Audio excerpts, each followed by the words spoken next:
ನಮಸ್ಕಾರ ಎಲ್ರಿಗೂ. ಎಲ್ಲ ಹೇಗಿದ್ದೀರಾ? ನೀವೆಲ್ಲ ಆರೋಗ್ಯವಾಗಿ ಆರಾಮಾಗಿದ್ದೀರಾ ಅಂತ ಇವತ್ತಿನ ವ್ಲಾಗ್ ಸ್ಟಾರ್ಟ್ ಮಾಡ್ತಾ ಇದ್ದೀನಿ. ನಾನು ಕೂಡ ಆರಾಮಾಗಿದ್ದೀನಿ. ಇದು ರಾತ್ರಿಯಿಂದ ಸ್ಟಾರ್ಟ್ ಆಗುವಂಥ ವಿಡಿಯೋ ಆಗಿರುತ್ತೆ, ನೋಡ್ಕೊಂಬನ್ನಿ. ಮಾರ್ನಿಂಗ್ ನೈಟ್ ವ್ಲಾಗ್ ಆಗಿರುತ್ತೆ, ಇದು ಕಂಟಿನ್ಯೂ ಆಗುತ್ತೆ ನೋಡಿ. ಇಲ್ಲಿ ನೈಟಿಗೆ ಏನು ಮಾಡ್ತಿದ್ದೀನಿ ಅಂದರೆ, ನಾನು ಬದನೆಕಾಯಿ, ಆಲೂಗಡ್ಡೆ, ಟೊಮೊಟೊ, ಮೆಣಸಿನ್ಕಾಯಿ ಎಲ್ಲ ಬೇಯಿಸ್ಕೊಂಡು ಇಲ್ಲಿ ಬಜ್ಜಿ ಮಾಡ್ತಾ ಇದ್ದೀನಿ. ನಮ್ಮ ಕಡೆ ಇದನ್ನ ಬಜ್ಜಿ ಅಂತೀವಿ ನಾವು, ಬದನೆಕಾಯಿ ಬಜ್ಜಿ ಅಂತ. ಸೊ ಅದನ್ನೇ ಮಾಡ್ತಿದ್ದೀನಿ. ಏನಕ್ಕೆ ಅಂದರೆ ಚಿಕನ್ ಸಾಂಬಾರು ಸ್ವಲ್ಪ ಇತ್ತಾ, ಅದ್ರ ಜೊತೆಗೆ ಅಂತ ಹೇಳಿ ಮಾಡ್ತಾ ಇರೋದು. ನಮ್ಮಮ್ಮ ಸೋಮವಾರ ತಿನ್ನಲ್ಲ, ಸೊ ಹಾಗಾಗಿ ಅವರಿಗೂ ಆಗುತ್ತೆ, ಮತ್ತು ಚಿಕನ್ ಸಾರು ತಿನ್ನಲಿಲ್ದವರು ಇದ್ದಾರಲ್ವಾ ಅವರಿಗೂ ಆಗುತ್ತೆ ಅಂತ ಹೇಳಿ ಇಲ್ಲಿ ಮಾಡ್ತಾಯಿದ್ದೀನಿ. ರೆಸಿಪಿ ಹೇಳ್ಬೇಕಂದ್ರೆ ಮೊದಲಿಗೆ ಎಲ್ಲ ಬೇಯಿಸ್ಕೊಬೇಕು. ಟೊಮೊಟೊ, ಬದನೆಕಾಯಿ ಮತ್ತು ಮೆಣಸಿನ್ಕಾಯಿ ಎಲ್ಲ ಬೇಯಿಸ್ಕೊಬೇಕು. ಮೊದಲಿಗೆ ಟೊಮೊಟೊ ಹಾಕ್ಬಾರ್ದು, ಬದನೆಕಾಯಿ ಮತ್ತು ಮೆಣಸಿನ್ಕಾಯಿ, ಆಲೂಗಡ್ಡೆ ಬೇಯಿಸ್ಕೊಬೇಕು. ಇವೆಲ್ಲ 3/4% ಬೆಂದಮೇಲೆ ಆಲೂಗಡ್ಡೆ ಟೊಮೊಟೊ ಹಾಕಿ ಬೇಯಿಸ್ಕೊಬೇಕು. ಬೇಯಿಸ್ಕೊಂಡು ಉಪ್ಪು ಮತ್ತು ಕೊತ್ತಂಬರಿ ಸೊಪ್ಪು, ಬೆಳ್ಳುಳ್ಳಿ ಹಾಕಿ 2000 years ಹಾಕ್ಬಿಟ್ಟು ಬೇಯಿಸ್ಕೊಂಡಿರೋದೆಲ್ಲ ಒಂದೊಂದಾಗಿ ಕುಟ್ಕೊಬೇಕು. ಇದರಲ್ಲಿ ಕುಟ್ಕೊಂಡು ಒಗ್ಗರಣೆ ಹಾಕ್ಕೊಂಡ್ರೆ ಬದನೆಕಾಯಿ ಬಜ್ಜಿ ರೆಡಿ ಆಗುತ್ತೆ. ಇಲ್ಲಿ ನೆಕ್ಸ್ಟ್ ಡೇ ಮಾರ್ನಿಂಗಿಂದ ಮತ್ತೆ ವ್ಲಾಗ್ ಸ್ಟಾರ್ಟ್ ಮಾಡಿದ್ದೀನಿ. ಬೆಳಗ್ಗೆ ಎದ್ದ ತಕ್ಷಣ ಬಿಸಿನೀರು ಕುಡಿಯೋ ಅಭ್ಯಾಸ ಇದೆ ಅಂತ ನಾನು ಸಾಕಷ್ಟು ವಿಡಿಯೋದಲ್ಲಿ ತೋರಿಸಿದ್ದೀನಿ. ಹಾಗಾಗಿ ನಮ್ಮ ಅಮ್ಮಂಗೆ ಒಂದು ಲೋಟ, ನನಗೊಂದು ಲೋಟ ಇಲ್ಲಿ ಕುಡಿತಾ ಇದ್ದೀವಿ ಬಿಸಿನೀರನ್ನ. ಮತ್ತು ಇಲ್ಲಿ ಟೊಮೊಟೊ ರೈಸ್ ಮಾಡೋಕ್ಕೋಸ್ಕರ ನಾನು ಇಲ್ಲಿ ರೆಡಿ ಮಾಡ್ತಾಯಿದ್ದೀನಿ ಫ್ರೆಂಡ್ಸ್. ಸಖತ್ತಾಗಿರುತ್ತೆ tomato rice. ನೀವು ಹೆಂಗೆ ಮಾಡ್ತೀರಾ ಅಂತ ಗೊತ್ತಿಲ್ಲ, ನಾನು ಮಾತ್ರ ಸಿಂಪಲಾಗೆ ಮಾಡೋದು. ಹೆಂಗೆ ಗೊತ್ತಾ, ಟೊಮೊಟೊ ಗೊಜ್ಜು ಮಾಡ್ತೀರಾ ಅಲ್ವಾ ಚಪಾತಿಗೆಲ್ಲ, ಅದೇ ಥರನೇ ಇರುತ್ತೆ ಇದು. ರೆಸಿಪಿ ಬೇಕು ಅಂದರೆ ಕಮೆಂಟ್ ಮಾಡಿ, ನಾನು ನೆಕ್ಸ್ಟ್ ವಿಡಿಯೋದಲ್ಲಿ ಯಾವಾಗಲಾದರೂ ಶೇರ್ ಮಾಡ್ತೀನಿ. ನೋಡಿ ಈ ಥರ ಇದೆ, ಟೇಸ್ಟ್ ಮಾತ್ರ ಸಖತ್ತಾಗಿರುತ್ತೆ. ಬಳಸೋದು ಒಂದೇ ಒಂದು ಪೌಡ್ರು, ಸಾಂಬಾರು ಪೌಡ್ರ್ ಅಷ್ಟೇ, ಅಷ್ಟು ಬಿಟ್ಟರೆ ಇನ್ನು ಯಾವ ಪೌಡ್ರನ್ನ ಹಾಕಂಗಿಲ್ಲ ಇದಕ್ಕೆ.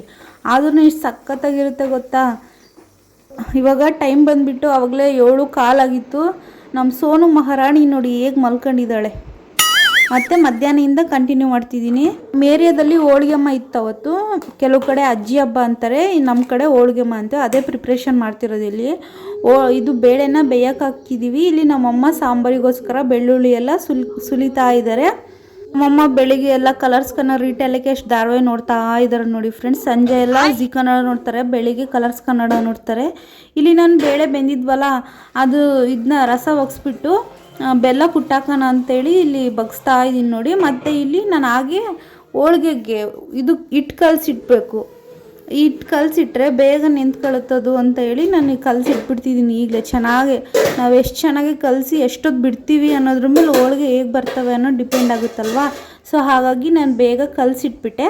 ಮತ್ತು ನೋಡಿ ಈಗ ರಸ ಎಲ್ಲ ಬಗ್ಸಿದೆ ಅಲ್ವಾ, ಈಗ ಬೆಲ್ಲ ಹಾಕ್ತಿದ್ದೀನಿ.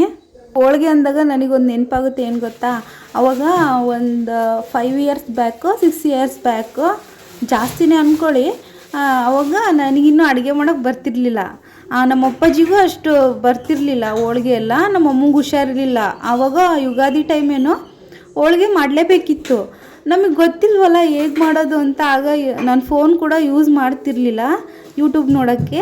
ಬೇಳೆನ ಯಾವ ರೀತಿ ಬೇಯಿಸ್ಬೇಕು, ಅದನ್ನ ಹೇಗೆ ಮಾಡಬೇಕು ಅನ್ನೋದು ಗೊತ್ತಿರಲಿಲ್ಲ ಆ ಟೈಮಲ್ಲಿ. ಬೇಳೆನ ಬೇಯಕ್ಕೆ ಹಾಕ್ಬಿಟ್ಟಿದ್ದೀವಿ, ಅದು ಫುಲ್ಲು ಸ್ಮ್ಯಾಶ್ ಥರ ಆಗಿಬಿಟ್ಟೈತೆ. ನಮಗೆ ಗೊತ್ತಾಗಿಲ್ಲ ಅದನ್ನ. ಮತ್ತೆ ನಾವು ಬೆಲ್ಲ ಹಾಕಿ ಮಿಕ್ಸ್ ಮಾಡಿದ್ರೆ ಫುಲ್ ಪಾಯಸ ಆಗಿಬಿಟ್ಟೈತೆ. ಅದು ನಮಗೆ ಹೂರ್ಣ ಮಾಡೋಕ್ಕೆ ಬರ್ತಿಲ್ಲ, ಫುಲ್ ತೆಳ್ಳಗಾಗ್ಬಿಟ್ಟಿತ್ತು. ಇನ್ನೇನು ಮಾಡೋದು ಅಂತೇಳಿ ಅದನ್ನೇ ಹಂಗೋ ಹಿಂಗೋ ಮಾಡಿದಾಗ ಒಂದು ತಕ್ಕ ಮಟ್ಟಿಗೆ ಬಂದು ಫ್ರೆಂಡ್ಸ್. ಇದು ನೆನಪಾಗುತ್ತೆ ನನಗೆ ಹೋಳಿಗೆ ಮಾಡಬೇಕಾದ್ರೆ. ಆವಾಗ ಬರ್ತಾನೆ ಇರಲಿಲ್ಲ. ಈಗ ಅಷ್ಟು ಬೇಳೆ ಬೆಲ್ಲ ಎಲ್ಲ ಹಾಕಿ ಮಾಡಿರೋದು ವೇಸ್ಟ್ ಮಾಡಬಾರ್ದು ಅಂತ ಈಗ ಏನೋ ಮಾಡಿ ಅತ್ಲಾಗ ಮ್ಯಾನೇಜ್ ಮಾಡಿ ಒಂದು ಹೋಳಿಗೆ ತಿನ್ನೋ ರೇಂಜಿಗೆ ತಗೊಂಬಂದ್ವಿ ನಾನು ನಮ್ಮಪ್ಪನೂ ಬಟ್ರೆ. ಆದರೆ ಹೋಳಿಗೆ ಅವಾಗ ಅಷ್ಟು ಬೇಳೆ ಯಾವ ರೀತಿ ಬೇಯಿಸ್ಬೇಕು, ಎಷ್ಟು ಬೇಯಿಸ್ಬೇಕು ಅಂತ ಗೊತ್ತಿರಲಿಲ್ಲಲ್ಲ, ಹಾಗಾಗಿ ಹಂಗಾಯಿತು. ಇಲ್ಲಿ ನೋಡಿ, ನಾನು ಹಿಟ್ಟನ್ನ ಕಲಿಸ್ತೀನಿ ಅಂತ ಹೇಳಿದ್ನಲ್ಲ, ಅವಲೇ ಕಲಿಸ್ತಾ ಇದ್ದೀನಿ. ಇದಕ್ಕೆ ಏನು ಅಂದರೆ ಸ್ವಲ್ಪ ಚಿರೋಟಿ ರವೆ ಹಾಕಿದ್ದೀನಿ. ಚಿರೋಟಿ ರವೆ ಹಾಕೋದ್ರಿಂದ ನೀವು ಎಷ್ಟು ಎಳೆದ್ರೂ ಅದು ಕಿತ್ತೋಗಲ್ಲ, ನೀವು ಎಷ್ಟು ಬೇಕಾದ್ರೂ ತಟ್ಕೊಬೋದು, ಆ ರೀತಿ ಇರುತ್ತೆ. ನಾನು ಅಡುಗೆ ಮಾಡೋಕ್ಕೆ ಸ್ಟಾರ್ಟ್ ಮಾಡಿದಾಗಿಂದು ಬರೀ ತಟ್ಟೆ ಹೋಳಿಗೆನೇ ಬಿಡ್ರಿ ಮಾಡ್ತಿರೋದು. ಕರ್ಗಡ್ಬು ನಾವು ಜಾಸ್ತಿ ಮಾಡೋಲ್ಲ. ಇದನ್ನಾದರೆ ಚೆನ್ನಾಗಿ ತಿಂತಾರೆ, ಕರ್ಗಡ್ಬಾದರೆ ತಿನ್ನಲ್ಲ. ಸೊ ಹಾಗಾಗಿ ಇವನ್ನೇ ಮಾಡಿಬಿಡ್ತೀವಿ. ಯಾವತ್ತೂ ತಿನ್ನೋದು ಮಾಡಬೇಕು ಹೊರತು ತಿನ್ನಲಿಲ್ದ ಮಾಡಬಾರ್ದಲ್ವ. ಕಲಸಿ ಸೈಡಿಗೆ ಇಟ್ಬಿಟ್ರೆ ಅದು ಹಿಟ್ಟು ನೆನೆಯೋ ಅಷ್ಟೊತ್ತಿಗೆ ನಮ್ಮ ಕೆಲಸ ಎಲ್ಲ ಮುಗಿದ್ಬಿಡ್ತವೆ. ಮಧ್ಯಾಹ್ನ ಇನ್ನೇನು ಯಾರು ಊಟಕ್ಕೆ ಬರೋಲ್ಲ ಅನಿಸುತ್ತೆ. ನಾನು ನಮ್ಮಮ್ಮ ಇಬ್ಬರೇ ಅಲ್ವಾ, ಒಂದೋ ಎರಡೋ ಮಾಡ್ಕೊಳೋದು. ಈಗ ನೋಡಿ ನಾನು ಬೆಲ್ಲ ಹಾಕಿ ಮಿಕ್ಸ್ ಮಾಡ್ತಿದ್ದೀನಿ. ಹಾಗೆ ಏಲಕ್ಕಿನೂ ಹಾಕಿದ್ದೀನಿ, ಒಂದು 3 ಏಲಕ್ಕಿ ಹಾಕೋದ್ರಿಂದ ಫ್ಲೇವರ್ ಚೆನ್ನಾಗಿ ಬರುತ್ತೆ ಫ್ರೆಂಡ್ಸ್. ಮಾಡ್ತಿದ್ದಾರೆ ಅಂತ ನೋಡ್ತಿದ್ದೀರಾ? ಹೇಳ್ತೀನಿ ಫ್ರೆಂಡ್ಸ್ ಏನಕ್ಕೆ ಅಂತ. ಹೋಳ್ಗೆಮ್ಮ, ಇಲ್ಲಿ ಹೋಳ್ಗೆಮ್ಮ ಅಂತೀವಿ ನಾವು, ಬೇರೆ ಕಡೆ ಎಲ್ಲ ಅಜ್ಜಿ ಹಬ್ಬ ಅಂತಾರೆ. ನಿಮ್ಮ ಕಡೆ ಏನಂತಾರೋ ಅಂತ ನನಗೆ ಗೊತ್ತಿಲ್ಲ, ಏನಂತಾರೆ ಅಂತ ಕಮೆಂಟ್ ಮಾಡಿ. ಇಲ್ಲಿ ನಾವು ಹೋಳ್ಗೆಮ್ಮ ಅಂತೀವಿ. ಇವತ್ತು ಹೋಳ್ಗೆಮ್ಮ ಇದೆ ಇಲ್ಲಿ. ನಾವು ಹೋದ ವರ್ಷ ಮಾಡಿರಲಿಲ್ಲ, ಹಾಗಾಗಿ ಈ ವರ್ಷ ಮಾಡೋದು ಬೇಡ, ಜಸ್ಟ್ ಎಲ್ಲ ಮಾಡ್ತಾರಲ್ವ, ನಾವು ಮನೇಲಿ ಮಾಡ್ಕೊಂಡು ತಿನ್ನೋಣ ಅಂತೇಳಿ ಮಾಡ್ತಿರೋದಷ್ಟೇ. ಎಡೆ ಏನೂ ಆಗ್ತಿಲ್ಲ ನಾವು. ಇವತ್ತು ಹೋಳ್ಗೆಮ್ಮ ಇರೋದ್ರಿಂದ ಹೋಳಿಗೆ ಸ್ಪೆಷಲ್ ಫ್ರೆಂಡ್ಸ್. ಹೋಳಿಗೆ ಸಾಂಬಾರು ರೆಸಿಪಿ ತೋರಿಸ್ತೀನಿ ನಾನಲ್ಲ, ನಮ್ಮಮ್ಮ ಮಾಡ್ತಾರೆ. ಅದನ್ನು ನಾನು ರೆಸಿಪಿ ತೋರಿಸ್ತೀನಿ, ನಾನು ಮಾಡ್ತೀನಿ. ಇವತ್ತು ನಾನು ಮಾಡಲ್ಲ, ನಮ್ಮಮ್ಮ ಮಾಡ್ತಾರೆ, ತೋರಿಸ್ತೀನಿ ಫ್ರೆಂಡ್ಸ್.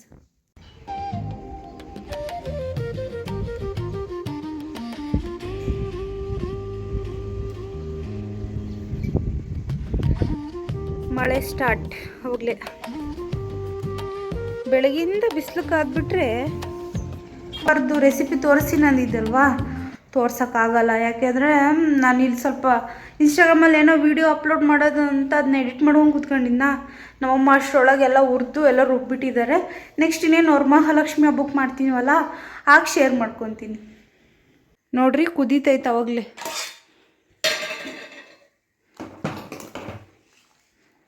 ನಾವು ಇಷ್ಟೇ ಗಟ್ಟಿಗೆ ಫ್ರೆಂಡ್ಸ್ ಮಾಡೋದು, ನಾವು ತೆಳ್ಳಗೆ ತಿನ್ನಲ್ಲ. ನಾವು ತೆಳ್ಳಗಿದ್ರೆ ಇಷ್ಟ ಆಗಲ್ಲ, ಇಷ್ಟು ಗಟ್ಟಿಗಿರಬೇಕು. ಗಟ್ಟಿಗಂದ್ರೆ ತೀರಾ ಗಟ್ಟಿಗಲ್ಲ, ತೆಳ್ಳಗಂದ್ರೆ ತೀರಾ ತೆಳ್ಳಗಲ್ಲ, ಒಂದು ಮೀಡಿಯಮಾಗಿರಬೇಕು. ಇಲ್ಲಿ ನೋಡ್ರಿ, ಅವಾಗಲೇ ಹೋಳಿಗೆಗೆ ಹಿಟ್ಟು ಕಲಸಿಟ್ಟೆ ನಾನು. ಆದರೆ ಇವಾಗ ಹೋಳಿಗೆ ಮಾಡೋದು, ಇಲ್ಲಾಂದರೆ ಸಂಜೆ ಮಾಡೋದು. ಸಂಜೆ ಎಲ್ಲ ಇರ್ತಾರಲ್ವ ಅವಾಗ ಮಾಡೋದು, ಇಲ್ಲಾಂದರೆ ಈಗ ನನಗೂ ನಮ್ಮಮ್ಮಗೆ ಒಂದೆರಡು ಮಾಡ್ಕೊಳೋದು. ಹೋಳಿಗೆ ಯಾವಾಗ ಗೊತ್ತಾ ಫ್ರೆಂಡ್ಸ್ ತಿಂದಿದ್ದು ನಾವು? ಯುಗಾದಿ ಹಬ್ಬಕ್ಕೆ ಹೋಳಿಗೆ ಮಾಡಿ ತಿಂದಿದ್ದು, ಮತ್ತು ನಾವು ಹೋಳಿಗೆನೇ ಮಾಡಿಲ್ಲ.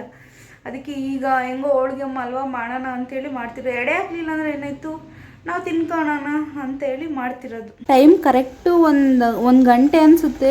ಏನು ಮಳೆ ಅಂತೀರ ಫ್ರೆಂಡ್ಸ್, ಇದು ಬೆಳಿಗ್ಗೆ ಎಲ್ಲ ಒಂಥರ ಮೋಡ ಮುಚ್ಕೊಂಡಂಗೆ ಇರುತ್ತೆ, ಆಮೇಲೆ ಬಿಸಿಲು ಕಾಯುತ್ತೆ. 12 ಗಂಟೆ 1 ಗಂಟೆ ಅಷ್ಟೊತ್ತಿಗೆ ಜೋರಾಗಿ ಮಳೆ ಬಂದುಬಿಡುತ್ತೆ ಒಂದು ಸಲ, ಆಮೇಲೆ ಸ್ಟಾಪ್ ಆಗಿಬಿಡುತ್ತೆ, ಮತ್ತೆ ಮೋಡ ಮುಚ್ಕೊಂಡಿರುತ್ತೆ, ಮತ್ತೆ ಮಳೆ ಬರುತ್ತೆ. ಇದೇ ಥರ ಆಗ್ತೈತೆ ಈ ವಾತಾವರಣ. ಫುಲ್ಲು ಸಖತ್ತು ಮಳೆ ಹೊತ್ತು.